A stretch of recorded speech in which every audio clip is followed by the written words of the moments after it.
کہ اللہ کے علاوہ کسی بھی ہستی کو مدد کے لیے نہیں پکار سکتے. ایاک نعبد و ایاک نستعین، اے اللہ تیری ہی عبادت کرتے ہیں، تجھی کو مدد کے لیے پکارتے ہیں. ہم آپ کو بتاتے ہیں آپ نبی علیہ السلام کے گستاخ ہیں جو نبی علیہ السلام سے آپ مانگ رہے ہیں، حالانکہ ہمارے نبی علیہ السلام ہمیں یہ تعلیم دے کے گئے ہیں کہ ہر مشکل اور پریشانی میں اللہ سے مانگنا ہے. آپ نبی علیہ السلام سے مانگ کر رسول اللہ کے بہت بڑے گستاخ بن رہے ہیں کیونکہ آپ کی تعلیمات کے خلاف ہے.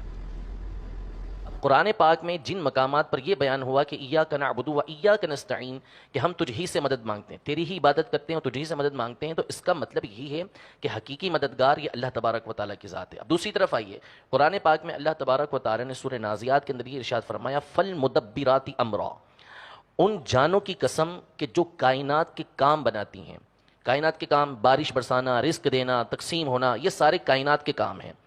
اب اللہ تبارک و تعالیٰ فرشتوں کی قسم یاد فرما رہا ہے کہ ان فرشتوں کی قسم کے جو کائنات کے کام بناتی. کائنات کے کام کون بناتا ہے؟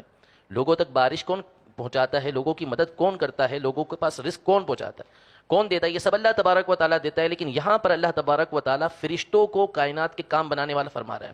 شاہ عبدالعزیز محدث دہلوی رحمۃ اللہ تعالیٰ علیہ بہت بڑے محدث گزرے، بہت بڑے عالم دین گزرے، اعلیٰ حضرت کے استادوں کے استاد تھے.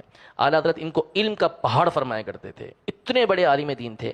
یہ اپنی تفسیر عزیزی کے اندر فرماتے ہیں فالمدبرات امرا، یعنی کائنات کی تدبیر بنانے والے. آپ فرماتے ہیں کہ جب اللہ کے نیک بندے اس دنیا سے رخصت ہوتے ہیں تو ان کی جو روحیں ہوتی ہیں وہ فرشتوں کے ساتھ مل جاتی ہیں اور اب لوگوں کے کام بنانا شروع کر دیتی ہیں.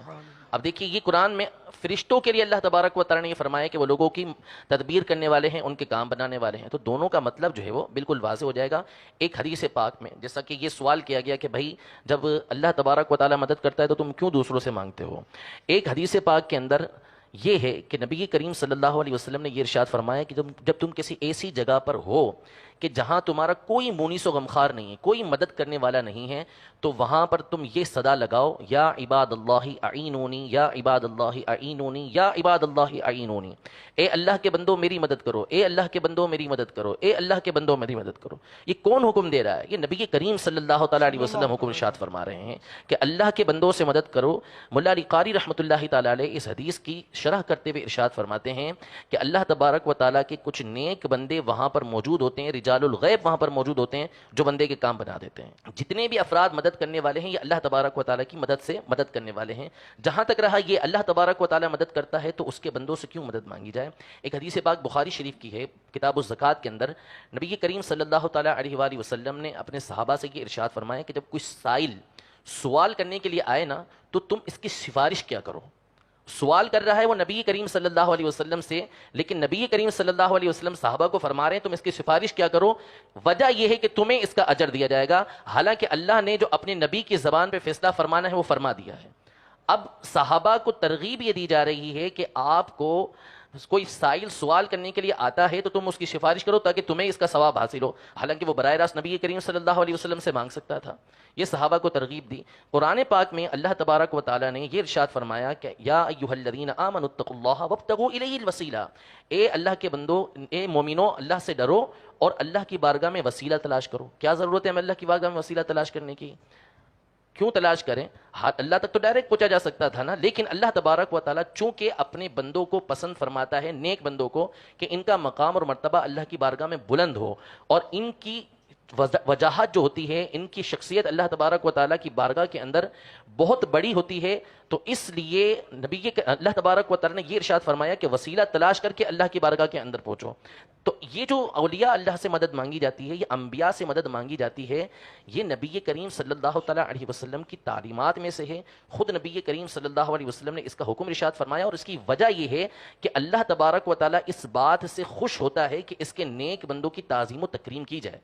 یہ ان سے مدد مانگنا، ان کی تعظیم و تکریم کرنا ہے. اور حقیقت کے اندر ان سے مدد مانگنا، یہ ان سے مدد مانگنا نہیں ہے بلکہ ان کے وسیلے سے اللہ تبارک و تعالیٰ سے مدد مانگنا ہے. اور وہ قرآن کی آیت میں حکم فرمایا کہ وابتغوا الیہ الوسیلہ، اللہ کی بارگاہ میں پہنچنے کے لیے وسیلے کو اختیار کرو. اسی طرح حدیث پاک بہت ساری سندوں کے ساتھ یہ حدیث پاک ہے فتاوی رضویہ کے اندر کہ اطلبوا الخیر عند حسان الوجوہ، یعنی وہ چہرے کہ جو عبادتوں کی وجہ سے پر رونق ہو چکے ہیں، خوبصورت ہو چکے ہیں، ان سے جا کے اپنی حاجتوں کو طلب کرو. یعنی اس حدیث پاک کے اندر حکم دیا گیا کہ نیک لوگوں سے اپنی حاجتوں کو طلب کرو، اور پھر آپ صحابہ کرام علیہم رضوان کے عمل کی طرف آتے جائیں تو آپ کی آنکھیں کھلتی چلی جائیں گی۔ تو اس طرح اگر واقعات کو بیان کرتے جائیں تو سینکڑوں واقعات اس طرح کے موجود ہیں کہ جس میں صحابہ کرام علیہم رضوان نے نبی کریم صلی اللہ تعالیٰ علیہ وسلم سے ایسی مددیں مانگی ہیں کہ جس کا ہم تصور بھی نہیں کر سکتے۔ ایک صحابی رضی اللہ تعالیٰ عنہ، ان کا ہاتھ نکل گیا۔ اب بعض لوگ کہتے ہیں نا کہ یہ تو ساری جتنی بھی مددیں تھیں یہ دنیاوی مددیں ہیں، ایک صحابی کا ہاتھ نکل گیا تو اب ہونا کیا چاہیے؟ کسی طبیب کے پاس جائیں، کوئی ڈاکٹر سے اس کو سلوائیں، لیکن وہ نبی کریم صلی اللہ علیہ وسلم کی بارگاہ میں حاضر ہوا اور عرض کیا کہ میرا ہاتھ نکل گیا ہے۔ حضور علیہ الصلوۃ والسلام نے اپنا لعاب دہن اس پہ لگایا، ان کا ہاتھ جڑ گیا بالکل۔ تو یہ مدد کیا ما تحت الاسباب ہے؟ وہ مدد ہے کہ جو عام طور پہ کی جاتی ہے؟ یقیناً نہیں کی جاتی۔ میں اور آپ اپنا تھوک لگا کے دیکھ لیں، اس کا زخم سڑ جائے گا بجائے اس کا ہاتھ جڑنے کے، لیکن نبی کریم صلی اللہ تعالیٰ علیہ وسلم کے لعاب دہن کی برکت دیکھیں کہ وہ ہاتھ جڑ گیا۔ اسی طرح ایک صحابی کی آنکھ کا ڈھیلا باہر آ گیا تھا، تو وہ اس ڈھیلے کو لے کر بارگاہ رسالت میں حاضر ہوئے تو نبی کریم صلی اللہ علیہ وسلم نے اپنا مبارک تھوک مبارک لعاب دہن جو ہے وہ اس ڈھیلے پر لگایا اور آنکھ کو جوڑ دیا۔ وہ فرماتے ہیں کہ میں فرق ہی نہیں کر سکتا کہ کون سی آنکھ سے زیادہ نظر آتا ہے۔